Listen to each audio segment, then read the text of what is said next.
చంద్రబాబు నాయుడు గారు ఎంత టాలెంటెడ్ రా అంటే నిన్న యోగా కార్యక్రమం పెట్టినాడన్నా.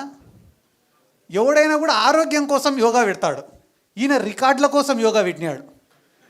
ఎందుకు రికార్డుల కోసం యోగా పెట్టినాడంటే మా ఊర్లో 10 సంవత్సరాల ముందు చచ్చిపోయినోడికి పార్టిసిపేషన్ సర్టిఫికేట్ ఇచ్చినారు యోగాలో.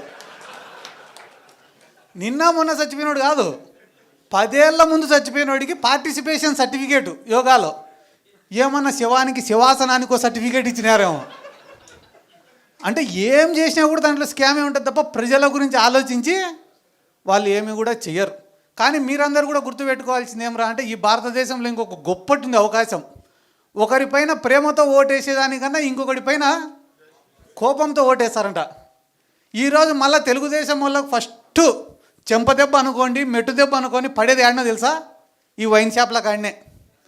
ఒరే వైన్ షాపులు వచ్చినాయి, ఇంకా మన గల్లాపేట నిండుతుంది, మన జోబులన్నీ నిండుతాయని అందరు వేసినారు ఆ టెండర్లు.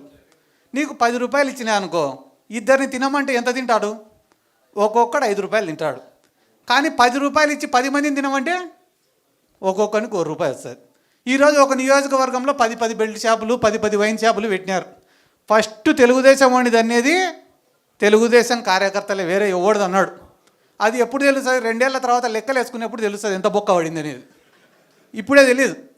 ఎందుకంటే నేను కూడా మా ఊర్లో ఒక ఏరియా ఉంటుంది, షికారిపేట అని ఒక ఏరియా ఉంటుంది మా ఊర్లో. ఆడ పాపం వాళ్ళు సారాయి కాసుకొని బతుకుతుంటారు. జగన్ సార్ గవర్నమెంట్లో ఇట్లా సారాయి గాయడం తప్పని చెప్పి కేసులు పెడితే దాదాపుగా 700 ఓట్లు ఉంటాయి అన్నాడ. 700 ఓట్లు ఉంటే 500 ఓట్లు టీడీపీకి మెజార్టీ వచ్చింది. నేను అడిగినా, ఏరా ఇన్ని పథకాలు ఇచ్చినారు, ఈ మీరందరూ పేదరికంలో ఉంటే కూడా ఇన్ని స్కీమ్లు ఇచ్చినాడు జగన్ సారు, ఏరా 500 మెజార్టీ ఇచ్చినారా మీరు టీడీపీ వాళ్ళకంటే? అన్న మమ్మల్ని సారాయి కాసుకొనిలే, అందుకే మేము బెయిల్ ఈసారి అంతా మూకుమ్మడిగా టీడీపీకి వేసినాము అన్నారు. సర్లే మొన్న ఒక కోర్టు వాయిదా ఉంటే పోతేనే పలకరించేదానికి వచ్చినారు. ఏరా ఇప్పుడు ఈ గవర్నమెంట్లో సుఖంగా ఉండారా అని.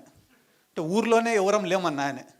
ఎందుకురా అంటే 99 రూపాయలకే మందు దొరుకుతుంటే ఇంకా సారాయి తాగేటోడు ఎవడన్నా.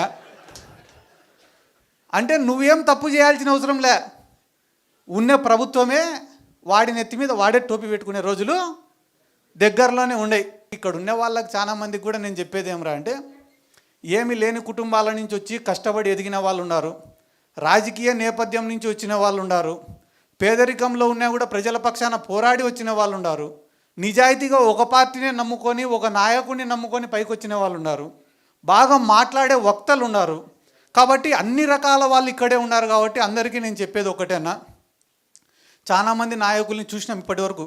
ఇందాక మా మైదుకూరు అన్న కూడా ఎవరో ఏడున్నాడో అన్న, ఓకేనా, మా మైదుకూరు అన్న కూడా చాలా గొప్ప మాట చెప్పినాడు. రాజశేఖర రెడ్డి సార్ తోటి ఏ రకంగా అయితే అటాచ్మెంట్ ఉన్నిందో మాకు అటువంటి అటాచ్మెంట్ కావాలా జగన్మోహన్ రెడ్డితో, ఈ పదవులు కాదు ఇంకొకటి కాదు అని. నిజంగానే చాలా గొప్ప మాట అన్నది. ఎందుకంటే మేము కూడా పనిచేసే జగన్ సార్ ఎప్పుడైనా కూడా శబాష్ అని చెప్పి భుజం తడితే చాలు తప్ప వేరే పదవి కూడా మేము ఎవరం కూడా ఆశించడం లేదు. ఎందుకంటే ఆయన పైన ఇష్టంతోనే అందరం కూడా పనిచేస్తున్నాం. ఎందుకంటే నాకు కూడా చాలా ఉదాహరణలు చెప్తారన్న రాజశేఖర రెడ్డి సార్ దగ్గర నుంచి.